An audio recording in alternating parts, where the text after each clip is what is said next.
पूछिए। बोलिए सर, क्या कहना चाहेंगे, कैसा गाना शूट कर रहे हैं? गाने के बारे में कुछ।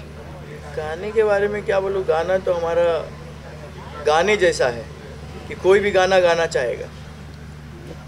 फैमिली से रिलेटेड है? फैमिली से ही रिलेटेड है, कोई भी सॉन्ग हो सब फैमिली से ही रिलेटेड रहते हैं, क्योंकि ये ऐसा सॉन्ग है जिसमें एक पति पत्नी से बोल रही है, जो भी बोल रही है, तो उस तरह का सॉन्ग। हाँ, जो भी है, फर्स्ट नाइट रहता है तो पति पत्नी से बोल रही है, दूध पीने का ऐसा कुछ है उसमें, वो आप लोग सुनेंगे बाद में। तो इस तरह का है, फैमिली सॉन्ग है। मतलब उनकी पर्सनल जो रूम के अंदर की नाइट की आप पूरे सॉन्ग में उतार रहे हो? हाँ, मैं उतार नहीं रहा हूँ, अब वो क्या कर रहे हो, वो फैमिली का ही मैटर है। फैमिली उससे अपने हस्बैंड से पूछ रही है, बोल रही है ऐसे से क्या है। अच्छा, कौन है, ज़रा नाम बता देंगे? अमरपाली दुबे जी। और अमरपाली दुबे जी हैं, और हमारे फिल्म के जो हीरो है वो आदित्य मोहन जी। बहुत अच्छा काम किया हमारे फिल्म में आदित्य मोहन जी ने। इससे पहले हमारे एक और सॉन्ग हुआ था, काजल राघवानी जी थी और आदित्य मोहन जी थे, वो भी सॉन्ग अच्छा, बहुत अच्छा हुआ। अच्छा, तो ये दोनों दुबे एक साथ आए हैं, आपको कैसा लग रहा है? दोनों दुबे एक साथ है तो नेक्स्ट फिल्म में हम खुद उन दोनों को दुबई भेज दूंगा दुबई शूट करने के लिए। भोजपुरी में कहावत है, दो डूबे ले दो डूबे ले डूबे ऐसा लोग बोल रहे हैं, लेकिन लेके डूबेंगे, पैसे के साथ हम लोग को डुबा देंगे, इतना कमा के देंगे। मतलब ये है, डूबने का मतलब पैसे से लेके हम लोग इतने डूब जाएंगे कि पैसा इतना हो जाएगा कि हम लोग पैसे में डूब जाएंगे। ऐसा है, दो डूबे ले डूबे का मतलब ये होता है। ये नहीं है कि लेके डूब जाना, नहीं, पैसे के साथ इतना पैसा वो लोग कमा के देंगे कि वो पैसे में हम लोग डूब जाएंगे। एक बार गाने का लिरिक्स बता सकते हैं? गाने का लिरिक्स आप लोग सुन लेंगे। वैसे दूध पिला रही है, आगे नहीं बता सकता हूँ। गाय का दूध है, अमूल का दूध है, कौन दूधवा? ये गाय का है, अमूल का है। जो फर्स्ट नाइट में जो दूध देते हैं केसर मिला के, तो वही दूध है। दूध कौन सा था, गाय का था, भैंस का था? वो तो अब उनकी वाइफ दे रही है तो वो दूध ही रहेगा। जो भी दूसरा आप है तो सारा अरेंजमेंट तो आपका होगा। अरेंजमेंट है, बट अब दूध तो दूध ही रहता है ना। गाय होती है, मतलब आपके कहने का क्या मतलब है, अब क्या सुनना चाहते हैं, बोलिए। दूध कौन सा था? अगर आप दूध मुंबई में सोचो तो मुंबई में अमूल चलता है, मदर डेयरी चलता है। नहीं है, मदर डेयरी नहीं है, ये मदर मिल्क है, यानी कि गाय हमारी माता है तो उसका दूध है। और कुछ पूछना चाहते हैं? धन्यवाद, थैंक यू। सबसे पहले तो जन्मदिन की ढेर सारी शुभकामनाएं। Wish you a very happy birthday sir. आपको भी मुबारक हो। सेट पर सर आज आपको एक सरप्राइज बर्थडे पार्टी दी गई, जरा बताएं ये किसका आइडिया था और आप कैसे पता? ये मेरे बच्चे का आइडिया था जी। जो दो मेरे बच्चे यहाँ हैं, अबू शामा और अब्दुल्ला, उन लोगों का ये आइडिया था। तो कैसा लगा आपको बेसिकली जब इस तरह से सरप्राइज बर्थडे पार्टी आपको? अच्छा लगा, बहुत अच्छा लगा। आज सेट पर क्या हो रहा है आदिल जी? आज हम बेसिकली क्या कर रहे हैं? आज सेट पे हमारे यहाँ, आप लोगों को तो मालूम है कि गाना हो रहा है। हाँ जी, गाने की शूट हो रही है।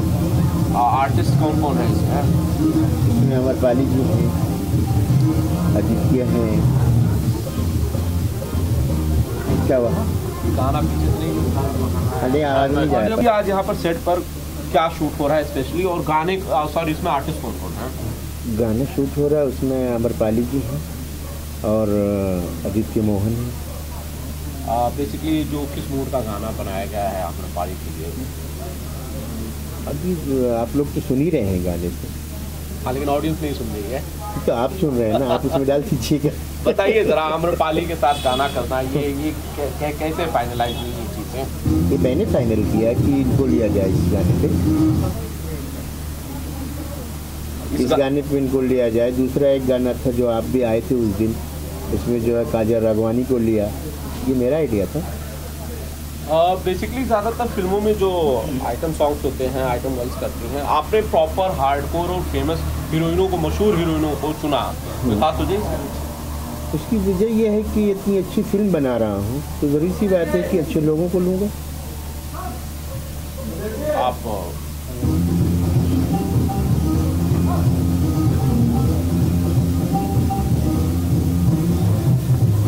किसने गाया है, किसने म्यूजिक दिया और कोरियोग्राफ कौन कर रहा है? इस गाने को यार वो पायल क्या, मुझे तो नाम याद नहीं है, कोई पायल क्या ना, प्रियंका सिन्हा। प्रियंका सिंह ने गाने गाया। पक्का? गाने बस शो।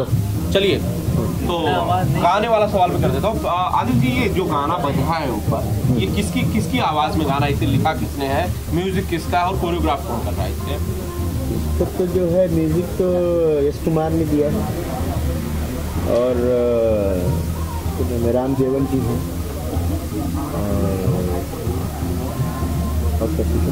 और रामदेवन जी जब हम पिछली बार यहाँ पर आए थे, काजल राघवानी जब शूट कर रही थी तब भी रामदेवन जी का ही कोरियोग्राफी थी इसमें। पूरे गाने का वही कर रहे हैं जी, रामदेवानी पूरा गाना कर रहे हैं। क्या चीज़ सबसे अच्छी लगी आपको रामदेवन जी की कोरियोग्राफी के बारे में?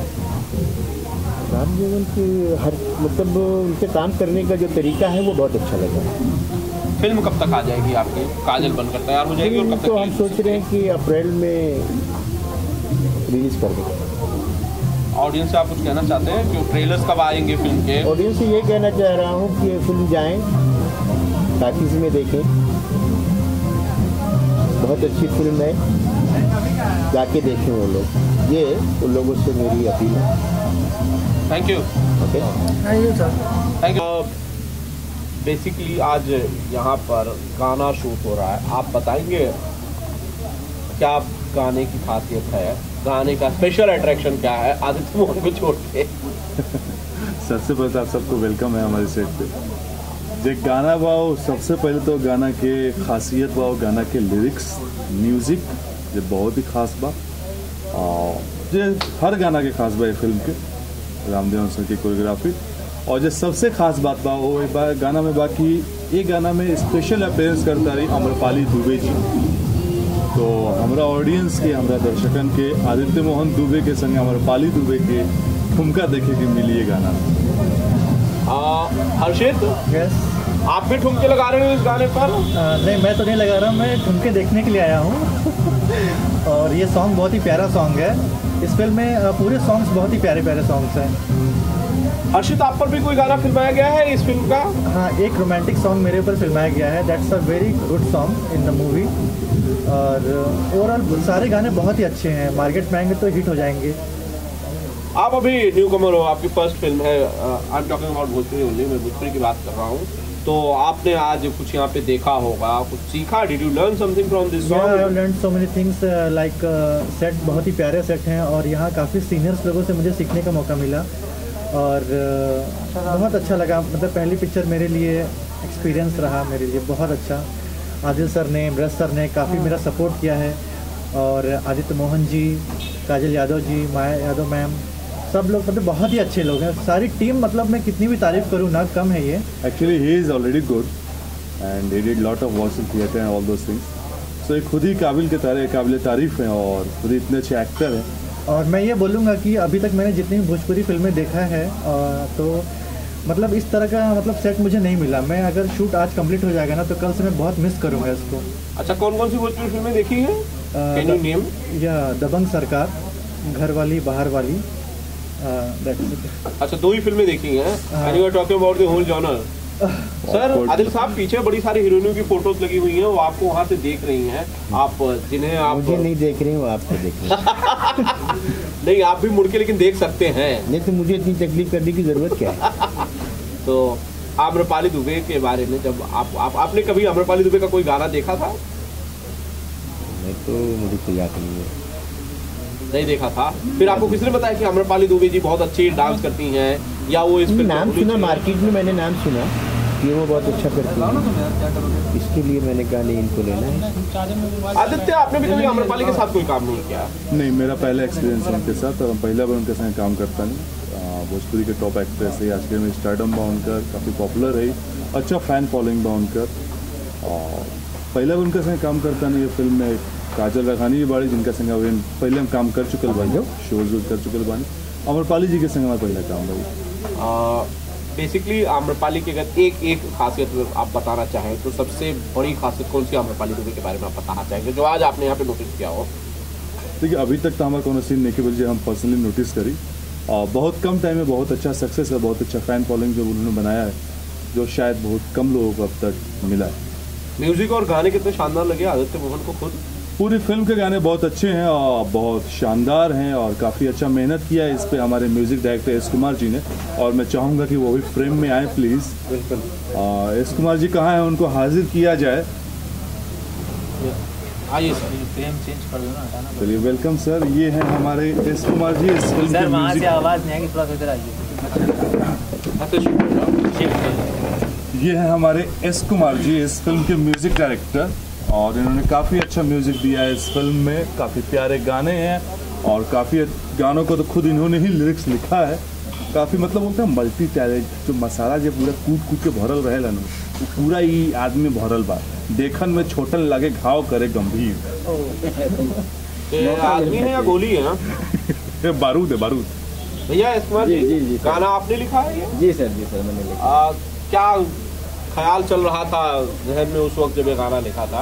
तो मैंने पिक्चर साइन किया तो लगा कुछ अच्छा किया है। एक्चुअली ये रात को सोने गए थे। जी आप आदित्य कुछ बता रहे हैं? जी हाँ, ये जो गाने का बोल है ना, उस हिसाब से मुझे ऐसा लगता है कि ये रात को सोने में जा रहे होंगे तो दूध पिए होंगे, तो इनका थॉट आया हुआ कुछ दूध पे कुछ गाना लिखा जाए, तो उन्होंने फिर दूध के ऊपर गाना लिखा। मैंने दूध पे भी लिख दिया, लड्डू पे भी लिख दिया है। लड्डू भी है, लड्डू भी खाए बहुत होंगे। सारी पे गाना लिख दिया उन्होंने।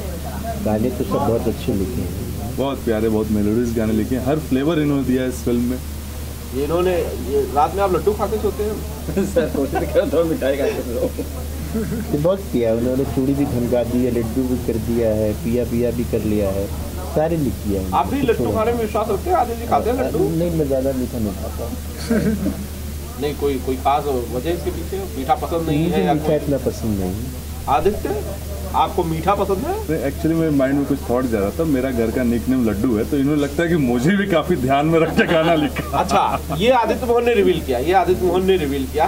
तो घर में कब तक ये नाम लड्डू था? अभी भी लड्डू बुलाते हैं? नहीं, अभी भी हमारे कजन वजन बोलते ही, हमारे कजन, हमारे काफी रिलेटिव्स मुझे उस नाम से बुलाते हैं। बिकॉज जो पेट नेम होता है, जो आपका लाड का नाम होता है, वो रहता है, तो बड़ा मुझे अच्छा लगता है कि इन्होंने मेरे इस नाम को इस गाने में रिपीट कर दिया। कुमार साहब आप बोलिए। आप बोलिए। मैं जब गाना लिख रहा था, म्यूजिक बना रहा था, तो मुझे एक ही दिमाग में ख्याल आया कि इस गाने पे आम्रपाली दुबे जी होना चाहिए। और मैंने ज़्यादा मेहनत कर दिया। इस गाने को जो परफॉर्मेंस कर सकती है अपना ये आम्रपाली दुबे जी। तो आपने जब उन्हें परफॉर्म करते हुए देखा तो आपको लगा कि आपकी मेहनत जो की थी वो सफल हुई? जी बिल्कुल, हमें 100% सफल हुई। आदित्य, वैसे लड्डू नाम क्यों पड़ा था? आप तो काफ़ी हैंडसम है, अच्छी खासी पर्सनैलिटी है। हाँ, मैं शायद, मुझे जहाँ पे पता है, मैंने सुना है, याद तो नहीं, बिकॉज शायद हम जब बहिल रही तो काफ़ी मोट सोट रही, तो घर वालों प्यार से लड्डू नाम रख देला। तो बस वही चीज़ के लड्डू ज़्यादा खाते रहे। लड्डू ज़्यादा खाते रहे होंगे, ये भी सही बात है। नहीं, लड्डू खाते भी हैं, खिलाते भी हैं। स्कूल में लड्डू बहुत ज़्यादा मुझे मिलता भी था। हाँ, लड्डू से मुझे बड़ा स्टार्टिंग से लगाव रहा है। तो अभी भी गाँव से फोन आता है तो लड्डू बुलाते हैं लोग? हाँ, अभी मुझे कभी कभी लोग बुलाते हैं। अभी गांव जाता हूँ, घर जाता हूँ, या मेरे जो रिलेटिव से बुलाते हैं नाम से। तो आपको ऐसा नहीं लगता है कभी कि किसी ने लड्डू कह दिया हो तो धक्का लग जाए, करे क्या नाम से बुला दिया? नहीं, बिकॉज मुझे पता है कौन बुलाने वाले हैं। लोगों को ये नाम पता नहीं है, अब तक नहीं पता था। हाँ, अब तक आप लोगों को नहीं पता था। किसके लड्डू है? मैं एक्चुअली मेरे ममर खानदान का लड्डू हूँ। ये नाम मुझे मेरे माँ के घर से मिला है। अच्छा, ननिहाल से मिला। ननिहाल से मिला। आप कुछ कहना चाहते हैं? आप ऑडियंस को आगे भी जाते हैं। मैं अपने ऑडियंस को रिक्वेस्ट करूँगा हाथ जोड़ करके कि इस फिल्म को ज़्यादा से ज़्यादा देखें और थिएटर में जाके देखें। आप सबके दुआ और आशीर्वाद की ज़रूरत है। इस फिल्म को एक ब्लॉकबस्टर फिल्म बनाए भोजपुरी की। Please, her her Mahadev. Thank you. आप सबका थैंक यू। वेलकम बा, हर हर महादेव। आज एक ऐसा शख्स से हम आप लोग को मिलवाता नहीं, जो लगभग सारा इंडस्ट्री के इंटरव्यू ले चुकल बाड़े। ये बाड़े बिंदास भोजपुरिया से आनंद जी, वेलकम है आपका। Thank you Aditya, thank you so much. सबसे पहले अपने बारे में आप कुछ बताइए। जैसा आदित्य ने बताया, आप सब तो मुझे देखते ही हैं। मैंने इंटरव्यूज़ बहुत सारे किए, मुझे खुद याद नहीं है, शायद 100, 200, 500, 1000 या शायद और ज़्यादा। बॉलीवुड पॉलिटिशियन से लेकर अब भोजपुरी स्टार्स के बहुत सारे इंटरव्यूज़ किए।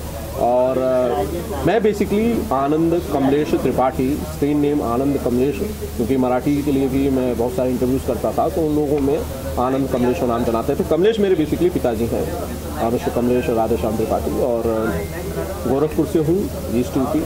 मुंबई में पला बढ़ा, मुंबई यूनिवर्सिटी से पढ़ा, 2 साल रिजवी लॉ कॉलेज में था, LLB की डिग्री आधी छोड़ के पत्रकारिता में आ गया। टाइम्स ऑफ इंडिया में 2006 में पहले नौकरी की, उसके बाद फिर टीवी चैनल मुंबई का हुआ करता था, वहाँ गया, फिर एक नेशनल न्यूज़ चैनल गया, कई सारे न्यूज़ चैनल्स 10 साल घूमा, और उसके बाद 2015 में डिजिटल मीडिया में आया। इससे पहले एक नामचीन कंपनी वहाँ पे जॉब की, और तब मेरा वास्ता digital media, YouTube, social media, इन चीज़ों से पड़ा। मेरे लिए बहुत नया था और मैंने सीखने की बहुत कोशिश की।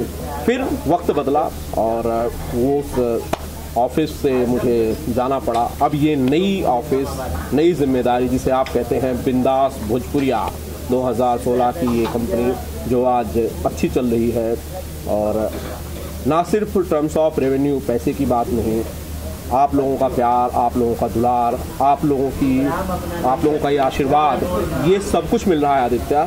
तो मैंने तो कभी एक्सपेक्ट भी नहीं किया था इतना सब कुछ। चलिए, तो मैं दुआ करता हूँ आपको और ज़्यादा सब्सक्राइबर और ज़्यादा व्यूअर्स मिले। और आप जो है कैमरे के पीछे से तो लगभग हर स्टार से आप सवाल जवाब करते हैं। मैं आपसे सबसे पहले ये पूछूंगा कि आप कैमरे के ऑफ कैमरा यानी बैक कैमरे से आपने कैसे करियर चूज किया? आपको कभी ऐसा नहीं हुआ कि मैं इन फ्रंट ऑफ कैमरा हूँ? हाँ, आपकी इतनी अच्छी पर्सनालिटी और काफ़ी अच्छी, आप रियल लाइफ में एक्टर भी हैं। आपके जो कन्वर्सेशन होते हैं और आपकी जो हाजिर जवाबी है, जो सवाल जवाब है, काफ़ी अच्छा, आप इम्प्रोवाइजेशन आप काफ़ी अच्छा करते हैं, तो आप ऑन स्क्रीन भी आ सकते हैं। कभी आपके माइंड में ऐसा नहीं आया? आदित्य, मैंने एक्चुअली कभी एक्टर बनूं ऐसा मैंने ज़िंदगी में सोचा ही नहीं, और पता नहीं, गॉड नोज कल कुछ हो भी सकता है। बट हाँ, मैंने 2 फिल्में की। एक मराठी फिल्म की डब्बा गुल, जिसका डब्बा गुल हो गया, जो कि आधी बनी और आधी बंद हो गई। एक और फिल्म की वी फॉर विक्टर, जो कि अब रिलीज पर है मार्च 2019 में। ये हिंदी फिल्म आप लोगों के बीच होगी। तो आप मुझे, लेकिन मैंने कोई कैरेक्टर नहीं किया, मैं सिर्फ पत्रकार था। आप कहना चाहते हैं कि आप भोजपुरी इंडस्ट्री के रजत जी हैं, जैसे वो आपकी अदालत लेकर हर हिंदी फिल्मों में आते हैं, आप भोजपुरी फिल्म में ऐसे आ रहे हैं? उसमें ऐसा ही कुछ है, एक बॉक्सर की कहानी है, और वो उसके लिए उसके हालात ऐसे होते हैं कि उसे देश के साथ लोग समझते हैं कि उसने चीट किया है, और वो न्यूज़ में पर्दे पर पढ़ रहा हूं। स्क्रिप्ट को फिल्म के टीआरपी में बाद में जाएंगे हम, फिलहाल आप पे आते हैं। मैं बेसिकली मैं सिर्फ सवाल पूछता हूँ, और मुझे लगता है कि ये मेरा काम है। तो आप ऐसे काफ़ी आप कॉन्ट्रोवर्शियल सवाल भी पूछ लेते हैं, जहाँ तक मैंने आपकी चीज़ों को देखा है। तो आपको ऐसा कुछ नहीं लगता कि आप किसी से पर्सनल चीज़ों में या कुछ ऐसे सवाल पूछ कर तो क्या उसके ऊपर फीलिंग है, अगर ऐसा कुछ आपके साथ पूछा जाए? मैं बता रहा हूँ, बिल्कुल। देखिए क्या होता है, सवाल जो चीज़ है हम पूछता हूँ, बेसिकली मैं या कोई भी पत्रकार या रिपोर्टर पूछता है, वो अपने लिए सवाल नहीं पूछता है, पहली बात नहीं इसमें, तो वो पूछता है दर्शकों के लिए। दर्शक जो सवाल आदित्य मोहन दुबे को नहीं पूछ सकते हैं, दर्शक जो सवाल खेसारी लाल यादव को नहीं पूछ सकते हैं, दर्शक जो सवाल निरहुआ आम्रपाली को नहीं पूछ सकते हैं, हम वही सवाल आपके लिए पूछते हैं। मेरा पर्सनल कोई व्यू नहीं है, मैं सिर्फ कोशिश करता हूँ कि वो सवाल जो लोग आपके होते हैं, वो सवाल जो लोग जानना चाहते हैं, उनका जवाब मिलना चाहिए, और इसमें पूरी ईमानदारी बरतने की पूरी कोशिश करता हूं। अब कई बार ये लोग कहते हैं कि पर्सनल सवाल पूछते हैं, आप कंट्रोवर्शियल सवाल पूछते हैं, तो क्या करो, सवाल पूछना। शायद वो आपको अपने चैनल की पब्लिसिटी स्टंट भी हो सकता है। देखिए, पब्लिसिटी से ज़्यादा मैं ये कहूँगा कि शायद वो मेरी जिम्मेदारी है। वो मेरी जिम्मेदारी है कि वो सवाल जो लोग जानना चाहते हैं, अगर लोग ये जानना चाहते हैं कि आम्रपाली दुबे ने क्या आदित्य मोहन के साथ कोई काम किया है, तो मैं उस सवाल का जवाब आदित्य मोहन दुबे को पूछूंगा ही, और मैं कहूँगा कि आपने फिल्म नहीं की है। और मीडिया के बारे में बोला जाता है कि मीडिया टीआरपी बटोरने के लिए कुछ भी पब्लिश कर सकती है, क्या ऐसा आपने कभी कुछ किया? नहीं, मैंने कभी टीआरपी के लिए कुछ काम नहीं किए हैं। जो हार्डकोर मीडिया होती है, टीवी चैनल्स होते हैं, उसमें काम करने का तरीका एक अलग होता है, डिजिटल मीडिया में काम करने का तरीका अलग होता है। डिजिटल में भी आजकल यूट्यूब सबसे बड़ा जरिया हो गया, और यूट्यूब के सब्सक्राइबर्स को बढ़ाने के लिए कुछ भी बेबाक या उल्टे सीधे न्यूज़ या 10 चीज़ें लोग पब्लिश कर रहे हैं, हेडलाइन कुछ अलग डाल के कुछ और करके, कंट्रोवर्सी। अनफॉर्चुनेट है। तो ऐसा आपने कितनी बार किया है अपने चैनल के व्यूअर्स और सब्सक्राइबर्स को बढ़ाने के? मैं सच कहूं तो मैंने कभी इसलिए नहीं किया है कि मेरे सब्सक्राइबर्स बढ़े या दर्शक बढ़े या इस पर्टिकुलर न्यूज़ आइटम को बहुत सारे व्यूज़ आए, इसके लिए मैंने कभी कुछ गलत किया नहीं है। जैसा कि लोग बहुत सारी फर्जी चीज़ें भी चलाते हैं, जब मैं बोलता हूँ तो सिर्फ सच बोलता हूँ, उसमें झूठ के लिए कोई जगह नहीं होती है, और पब्लिसिटी के लिए या सिर्फ व्यूज़ बढ़ाने के लिए ज़िंदगी में कभी नहीं किया। और उम्मीद यही करता हूँ रहमत करता हूँ, ऊपर वाले से कहता हूँ कि बस कभी करने की जरूरत ना पड़े। चलिए, मेरी शुभकामनाएं हैं आपके साथ कि आप ऐसे ईमानदारी से अपना काम करें और आपके चैनल से काफ़ी अच्छा सब्सक्राइबर और व्यूअर्स मिले। My good wishes for you. Thank you Aditya. Thank you. Amrapali ji, आज यहाँ पर इस खूबसूरत लिबास में आप बेड पर बैठी हुई हैं, मामला क्या है?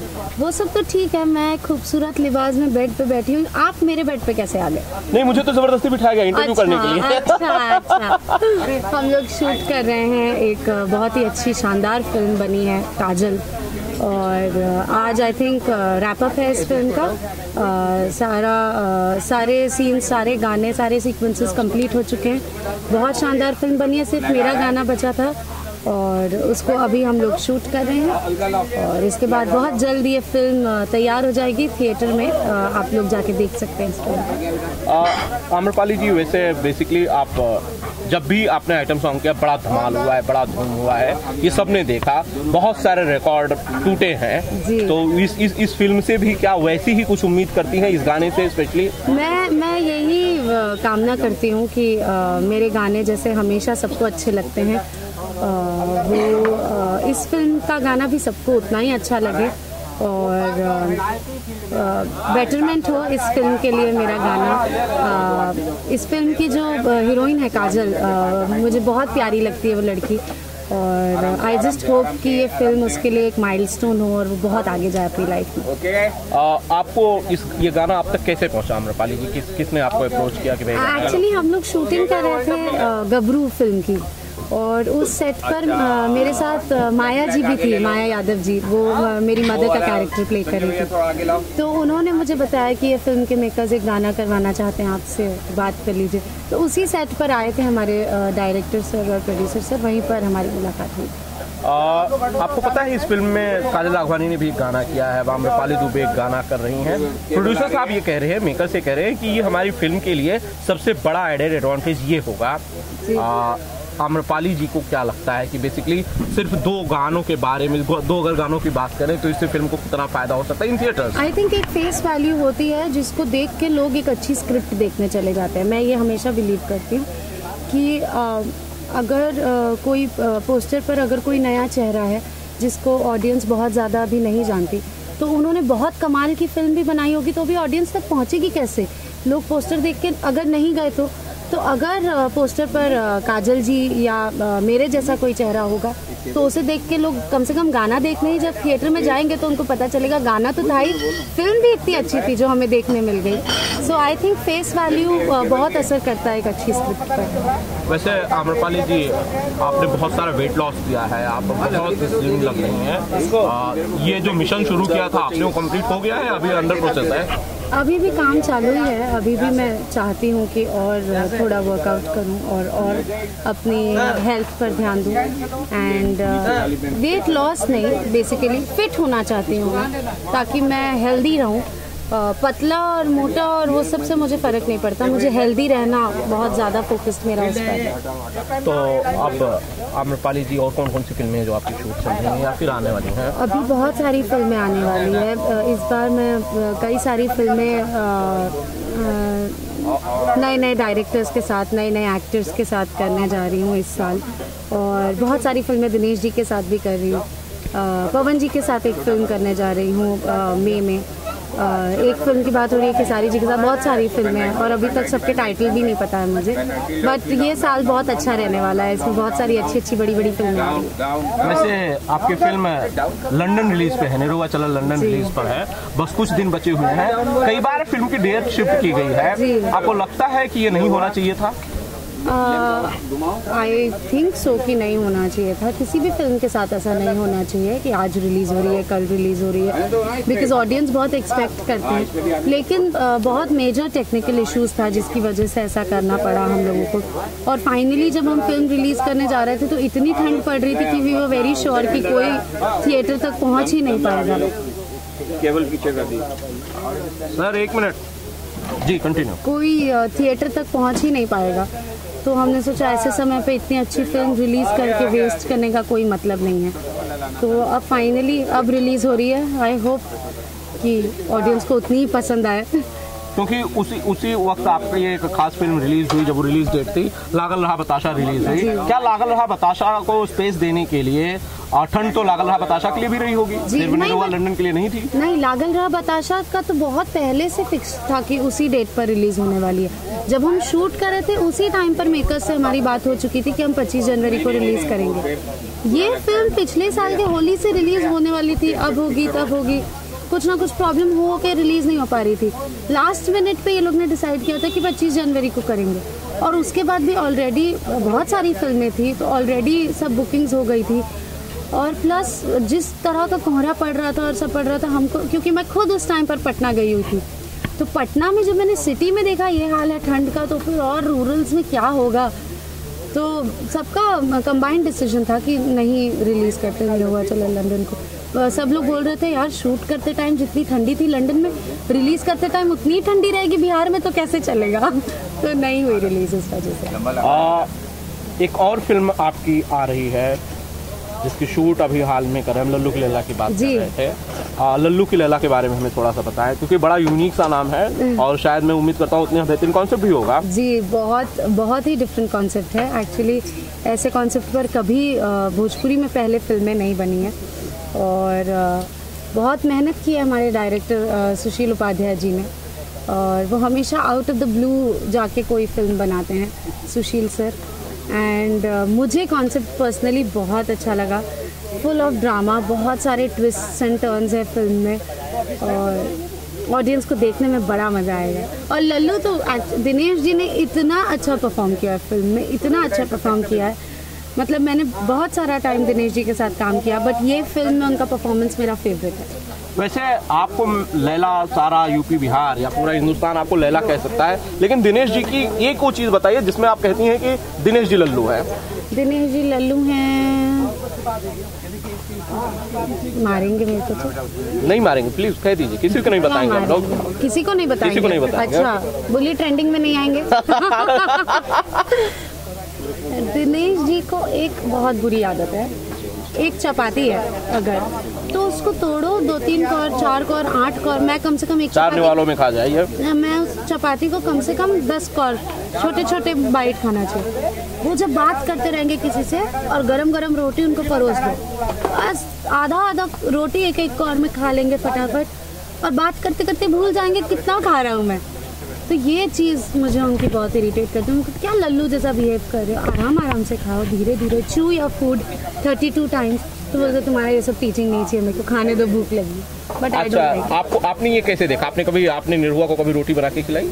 नहीं, बना के नहीं खिलाई है, वो बन के आती है, हम दोनों साथ में खाते हैं। अच्छा, आपने खाली ऑब्जर्व किया? खाली ऑब्जर्व किया कितना स्पीड में खा रहे हैं। शायद वक्त कम रहता होगा। वक्त क्यों कम रहेगा यार, सबको ब्रेक मिलता है 45 मिनट शेड्यूल रहता है। नहीं, हमारी इंडस्ट्री में बहुत अच्छे से लंच ब्रेक 45 मिनट्स कम से कम देते हैं, और बहुत अच्छे से हम लोग को ट्रीट करते हैं, तो इतना कोई जल्दबाजी नहीं रहती है कि आधे मिनट में आपको खाना कंप्लीट करना है। अच्छा, दिनेश जी को खाने में और क्या क्या पसंद है इसके अलावा? दिनेश जी बहुत ज़्यादा फूडी नहीं है, बाहर का कुछ नहीं उनको पसंद है, उनको घर का दाल चावल रोटी सब्जी दे दो बस, वो जिंदगी में सबसे ज़्यादा खुश रहेंगे। कभी आम्रपाली दुबे ने कुछ कुक किया निरुआ के लिए स्पेशली, भैया आज हमने खाना बनाया है, आप आके खाइए, और उन्होंने खा के कोई तारीफ भी की हो, मैं उम्मीद करता हूँ। हाँ, मैंने बहुत बार खाना बनाया दिनेश जी के लिए, क्योंकि हम लोग शूटिंग साथ में करते रहते हैं, और मैं शूटिंग पर बाहर का खाना नहीं खाती हूँ, अपना किचन खुद लेकर जाती हूँ, खुद ही बनाती हूँ, खुद ही खाती हूँ। तो बनाती हूँ तो उनके लिए भी बनाती हूँ, तो वो हमेशा बहुत तारीफ करते हैं, बहुत अच्छा खाना। सच में तारीफ करते हैं? जी, डर के मारे करते हैं कि सच में करते हैं, तो वो ही बता सकते हैं, वो उनको पूछना। हाँ, लेकिन सब लोग मुझे हमेशा बोलते हैं कि अच्छा खाना बनाती हो, तो फिर मैं अच्छा ही बनाती हूँ। वैसे पिछले दिनों हमने देखा था वीडियो, निरुआ अपनी माँ के लिए रोटी बना रहे थे, आम्रपाली को कभी कुछ बना के खिलाया निरुआ ने? नहीं, मुझे तो कुछ नहीं बना के खिलाया, बस वो वीडियो देखने के बाद मैं प्रे करी थी कि भगवान आंटी की तबीयत ठीक रहे, कच्ची रोटी ना खिलाई हो इस आदमी ने। मेरे लिए भी रोटी ही बनाए थे एक बार। हम लोग हैदराबाद में शूट करे थे, यानम में, और साउथ में जब शूट करने जाते हैं हम लोग, सुबह भी इडली, शाम को इडली, दोपहर को इडली, इतना इडली खिला देते ना, तब इडली उसके बाद लगता है साल भर कम से कम इडली ना खाऊं मैं। तो वहाँ पर हम लोग आटे का पूरा 10 किलो का वो पैकेट लेके रोज़ मैं खाना बनाती थी। एक दिन मैं इरिटेट हो गई, मैं बोला यार मैं रोज़ खाना बना रही हूँ, आपको थोड़ा ऐसा नहीं लगता है कि आपको भी हेल्प करनी चाहिए? तो उस दिन रोटी बना के खिलाए थे मुझे, मस्त गोल रोटी एकदम। अच्छा, और आप खा के भी आपको कुछ नहीं हुआ? नहीं, मुझे कुछ नहीं। ये बात है। अच्छा, अभी दिनेश जी का एक दिन पहले ही बर्थडे था जी। हमने देखा कि बहुत सारे स्टार्स, पूरी इंडस्ट्री आई हुई थी। वैसे आम्रपाली ने गिफ्ट क्या दिया निरहुआ को, ये बहुत सारे लोग जानना चाहते हैं। इस बर्थडे पर निरहुआ को आम्रपाली दुबे ने क्या गिफ्ट दिया? मैंने अभी तक उनको कुछ गिफ्ट नहीं दिया है। क्यों भाई? क्योंकि मैं उनके लिए एक सरप्राइज प्लान कर रही हूँ, पर आप लोगों को बता दूंगी तो उनको पता चल जाएगा। वैसे जब तक ये आएगा, कब तक आएगा? नहीं, बहुत टाइम जाएगा इसमें। मैं दिनेश जी को एक वेकेशन पर लेकर जाना चाहती हूँ। मैं, दिनेश जी और भी हमारे सब दोस्त, हम सब कम से कम 5 दिन की छुट्टी लेके हम लोग बाली या मालदीव्स कहीं जाना चाहते हैं, और वो मैं प्लान कर रही हूँ। तो वो मैं अगर गिफ्ट दे देती तो फिर बहुत ज़्यादा खर्चा एक साथ हो जाता।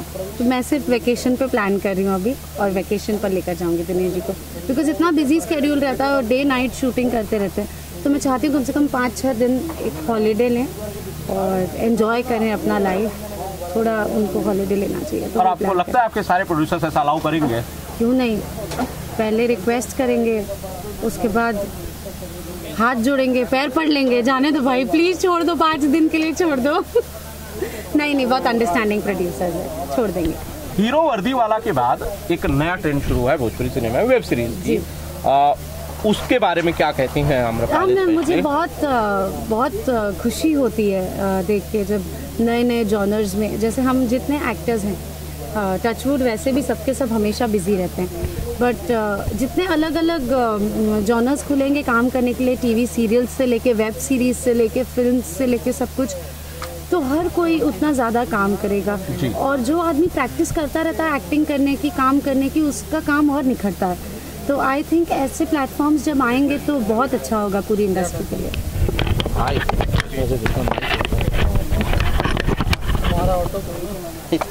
मैं पकड़ लूँ? नहीं, I will hold it for you. ठीक है? हाँ। ओके। आम्रपाली जी, सवाल ये उठता है कि जब वेब सीरीज शुरू होती है, वैसे भी भोजपुरी सिनेमा में कहा जाता है कि थिएटर्स है नहीं, सिंगल प्लेस की हालत बहुत ख़राब है, क्वालिटी ऑफ थिएटर्स बहुत अच्छे नहीं है। क्या आपको लगता है कि वेब सीरीज आने से जो ट्रेडिशनल सिनेमा है उसको कोई उसमें कोई कमी आ सकती है या उसको कोई रुकावट हो सकती है? I don't think so. Actually मुझे लगता है कि दोनों जगह की ऑडियंस बिल्कुल अलग है।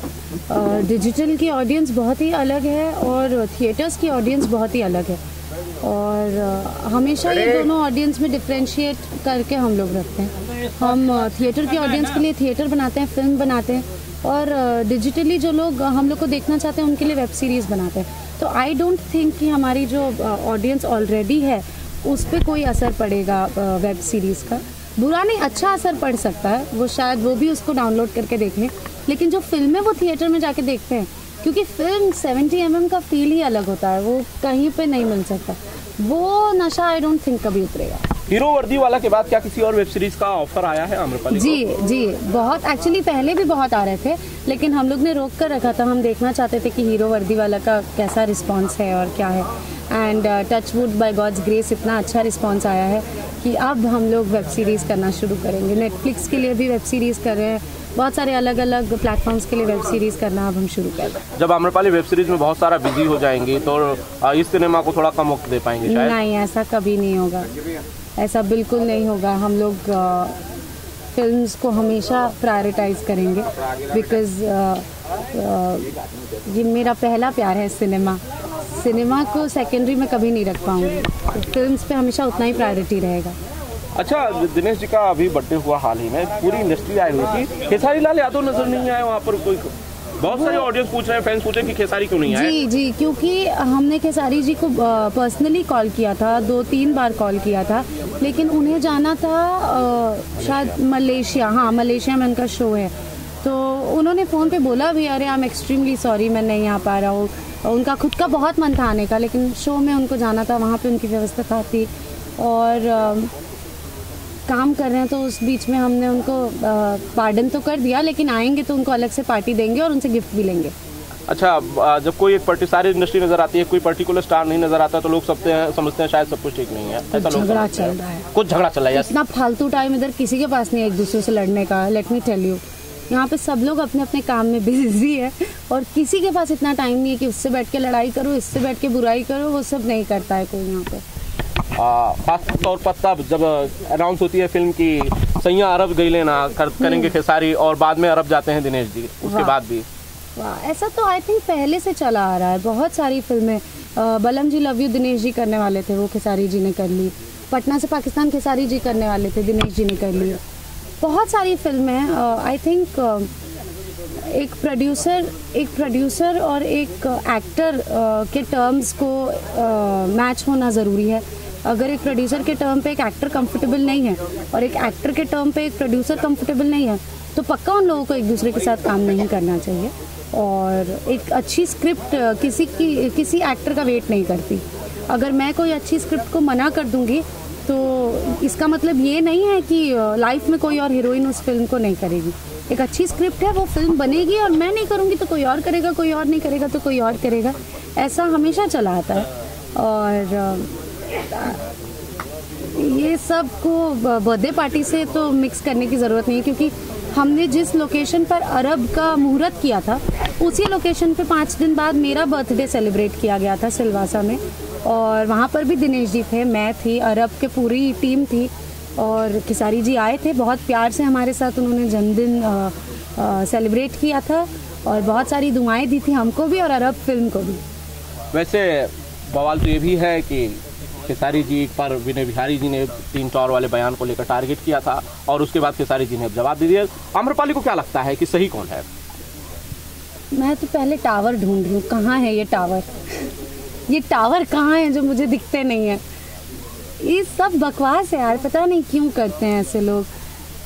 चाहे उन्होंने टावर वाली बात की वो भी बकवास थी, या इनको उस बात से इतने टाइम बाद तकलीफ हुई वो भी बकवास है। ये क्या होता है यार? आप या तो उसी टाइम पर रिएक्ट कर दो या तो फिर कभी रिएक्ट मत करो। जिस टाइम पर टावर वाली बात हुई थी उस टाइम पर पूरी इंडस्ट्री ने विरोध किया था, और जब विरोध किया था तो उसी टाइम पर उनको भी कर देना चाहिए था। अब अचानक 6 महीने बाद जाके उस बात पर रिएक्ट करने का क्या मतलब है, मुझे अभी तक समझ में नहीं आया। So I don't know what is happening. ये जो भी हो रहा है बहुत गलत है, ऐसा नहीं करना चाहिए लोगों को। हमारी बहुत छोटी सी प्यारी सी इंडस्ट्री है, हमको प्यार से ही रहना चाहिए। और मैं बहुत अपसेट हो जाती हूँ ये सब देख के, और मुझे बिल्कुल पसंद नहीं आता किसी का भी ऐसा बिहेवियर। आखिरी सवाल, आपने कहा कि आप टावर वाली बात, टावर कहाँ है? आपको नहीं लगता दिनेश निरुआ, पवन सिंह भोजपुरी इंडस्ट्री के टावर हैं? आम्रपाली को नहीं लगता? मुझे लगता है कि वो तीनों इस इंडस्ट्री के सबसे बड़े सुपरस्टार हैं और उसके लिए मैं उनको बहुत रिस्पेक्ट करती हूँ। और सुपरस्टार्स को सुपरस्टार्स ही रहना चाहिए, टावर और फॉर्च्यूनर और कुछ नहीं बनना चाहिए। Thank you. उन्होंने आरोप लगाया कि तीनों सुपरस्टार्स गाने चोरी करते हैं। क्या आम्रपाली भी बहुत सारे गानों का हिस्सा रही है? दिनेश का नाम लिया उन्होंने, पवन जी का नाम लिया, खेसारी का तो नाम लिया है। आम्रपाली को लगा कभी दिनेश जी ने कोई गाना चुराया है? एक्चुअली ये मुझे आज तक यही नहीं समझ में आया कि कौन सा गाना पहली बार बना है यहाँ पर। अभी तक नहीं समझ में आया मुझे। हम लोग जितने भी गाने बनाते हैं भोजपुरी में, जितने गाने 99.9% गाने हमारे ही कई सदियों से चले आ रहे जो फोक सॉन्ग्स हैं उन्हीं पर गाने बनते हैं। आप कोई गाना उठा के देख लीजिए, आपको या तो कोई फोक धुन मिलेगी या तो कोई फोक सॉन्ग मिलेगा जो भगवान श्री राम के टाइम से धुने सुने बोली जा रही है कि चलती है। और मेरी दादी और मेरे परदादी वो लोग जो धुन गाती हैं उस पर गाना बन रहा है। तो कौन क्लेम कर सकता है कि इस पे कॉपीराइट्स किसका है और ये किसकी धुन है और किसके लिरिक्स हैं? तो फर्स्ट टाइम क्या बनता है तो मुझे आज तक पता ही नहीं चला। तो इस बारे में बता नहीं सकती कि चोरी हुआ है कि नहीं, क्योंकि मेरे को पहली बार का मालूम नहीं। एक आखिरी सवाल फिल्म से रिलेटेड, इसमें आदित्य मोहन आपके साथ ऑपोजिट फीचर करेंगे इस गाने में, और आदिल जी इसके प्रोड्यूसर, इन दोनों के बारे में आप क्या कहते हैं? मुझे बहुत अच्छा लग रहा है ये लोग के साथ काम करके, बिकॉज बहुत ही मुझे बहुत अच्छा लग रहा है ये लोगों के साथ काम करके, बिकॉज़ हम लोग ने जब फिल्म के बारे में मैंने सुना था, डायरेक्टर ने मुझे इस फिल्म की कहानी के बारे में थोड़ा बहुत ब्रीफ किया था, तो मुझे बहुत अच्छा लगा। बहुत ही एक स्ट्रॉन्ग कहानी है और बहुत ही स्ट्रॉन्ग कहानी है और ऐसी स्क्रिप्ट का पार्ट होके मुझे बहुत अच्छा लग रहा है। Thank you Amrapali ji, thank you so much. Thank you.